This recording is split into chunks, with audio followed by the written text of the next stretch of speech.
এবারে আমরা একটু সীমান্তের খবর সরাসরি জানতে চলে যাব চাঁপাইনবাবগঞ্জে। সেখান থেকে যুক্ত হচ্ছেন তারেক রহমান এবং কুড়িগ্রামেও যোগ দিচ্ছেন রাশেদুল ইসলাম। প্রথমেই চলে যাব রাশেদের কাছে।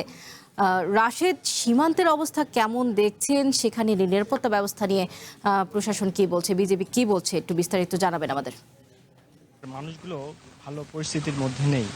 আমরা দেখেছি গত কয়েকদিনে সীমান্ত জুড়েই ৩ শতাধিক মানুষকে পুশিং করার চেষ্টা করেছে ভারতীয় বিএসএফ। বিশেষ করে রাতের আধারে ট্রাক যোগে বাংলা ভাষাভাষীদেরকে নিয়ে এসে তারা সীমান্তে পুশিংয়ের চেষ্টা করে রাতের আধারে। তো যারই অংশ হিসেবে গত রোববার 14 তারিখ সকাল 6টায় কিন্তু 9 জন নারী পুরুষকে তারা পুশিং করে। এখন পর্যন্ত দুদিন অতিবাহিত হলেও সেই মানুষগুলো কিন্তু রোদে একেবারে পুড়ে অঙ্গার হওয়ার মতো অবস্থা। একটি মানবিক সংকট তৈরি হয়েছে সেই এলাকায়। সেখানকার স্থানীয়রা বলছেন যে এই পরিস্থিতিতে বিশেষ করে সেখানে 2জন শিশু রয়েছে, সেই শিশু 2জন কিন্তু বারবার অসুস্থ হয়ে পড়ছে।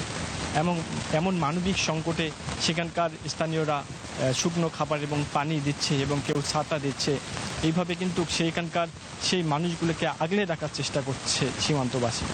তবে সব মিলিয়ে বলা যায় কুড়িগ্রামের যে রৌমারী সীমান্তের 8টি পয়েন্ট আছে, এই 8টি পয়েন্টে কিন্তু ভারতীয় বিএসএফের যে অব্যাহত যে পুশিংয়ের অপচেষ্টা সেটি কিন্তু রুখে দিয়েছে বিএসএফ। এখন পর্যন্ত প্রতিদিন বিএসএফকে সাথে নিয়ে, বিজিবিকে সাথে নিয়ে এবং সেই সাথে স্থানীয় জনতা যারা আছে এবং আনসার বিজিবির সদস্যদেরকে সাথে নিয়ে কাঁধে কাঁধ মিলিয়ে সেখানকার রাতের যে সীমান্তের যে বর্ডার এলাকা আছে সে কিন্তু তারা পাহারা দিচ্ছে।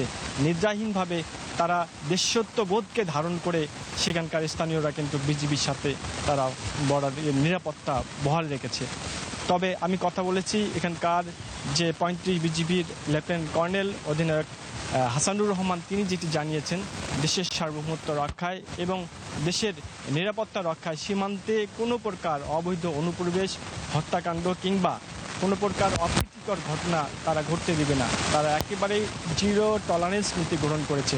তো এখানে তারা যেটি বলছেন যে কোনো পরিস্থিতিতে তারা সর্বদাই নিরাপত্তা নিশ্চিতের জন্য তারা সার্বিক পরিস্থিতি তারা প্রস্তুতি নিয়ে আছে এমনটি জানিয়েছেন। সদা এই ছিল কুড়িগ্রাম থেকে পুশিংয়ের যে অপচেষ্টা ভারতীয় বিএসএফের তার সর্বশেষ পরিস্থিতি। রাশেদ, আপনাকে ধন্যবাদ। রাশেদ, আপনি ওখানেই থাকুন। এবারে চলে যাব তারেকের কাছে। তারেক, আপনার কাছে একই বিষয়ে জানতে চাইবো যে সীমান্তে বিজিবির নজরদারি কেমন দেখছেন এবং নিরাপত্তা নিয়ে কি বলছেন তারা, বিস্তারিত জানাবেন। ধন্যবাদ সৌদ আপনাকে। আপনি জানেন যে চাঁপাইনবাবগঞ্জের 180 কিলোমিটার সীমান্ত পথ রয়েছে, এর মধ্যে 3টি বিজিবি ব্যাটালিয়ন কাজ করে থাকে।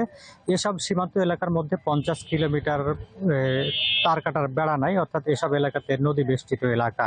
তো আপনাকে যদি আমি বলতে চাই যে চাঁপাইনবাবগঞ্জের সীমান্তগুলো রয়েছে, 3টি বিজিবি ব্যাটালিয়ন কাজ করে থাকে। তারা বেশ কিছুদিন ধরে যখন ভারতীয় সীমান্তরক্ষী বাহিনী বিএসএফ তাদের নাগরিকদেরকে ঠেলে পাঠানোর চেষ্টা করছিল বা পুশিং করার চেষ্টা করছিল, তখন থেকে বিজিবি সদস্যরা নিরাপত্তা জোরদার করছে, গোয়েন্দা নজরদারি বাড়িয়েছে। সঙ্গে সঙ্গে আনসার ভিডিপি সদস্যদের মোতায়েন করা হয়েছে। এছাড়া স্থানীয় যারা গ্রামবাসী রয়েছে তারাও কিন্তু বিজিবিকে সহায়তা করছে। গতকালকে একটি পুশিংয়ের ঘটনা ঘটেছিল গোমস্তাপুর উপজেলার রহনপুর সীমান্তে। সেই সীমান্তে কিন্তু বিজিবি এবং স্থানীয় জনতা রুখে দিয়েছে পুশিং। বাধ্য হয়েছে বিএসএফ সদস্যরা পুশিংকারীদের ফিরিয়ে নিতে। পারে তারা এখন আর দেখা যায় না, তাদেরকে সৈন্যরান থেকে সরিয়ে নিয়ে ভারতের অভ্যন্তরে নিয়ে যাওয়া হয়েছে। এর আগেও কিন্তু একই উপজেলাতে সম্প্রতি সময়ে 15 জনকে এবং 28 জনকে পুশিংয়ের চেষ্টা করে বিএসএফ সদস্যরা। তাই সেই দুটিও কিন্তু অভিযান ব্যর্থ করে দিয়েছিল বিজিবির সদস্যরা। সব মিলিয়ে আমরা বলতে পারি যে চাঁপাইনবাবগঞ্জে বিজিবি সদস্যরা অত্যন্ত সক্রিয় রয়েছে, গোয়েন্দা নজরদারি বাড়ানো রয়েছে। এছাড়া কিন্তু অন্যান্য যে বাংলাদেশের অন্যান্য আইন শৃঙ্খলা বাহিনীর সদস্য তারাও নজরদারি করছে এবং গোয়েন্দা সদস্যরাও কাজ করছে বলে আমাদেরকে বিজিবি সদস্যরা জানিয়েছেন।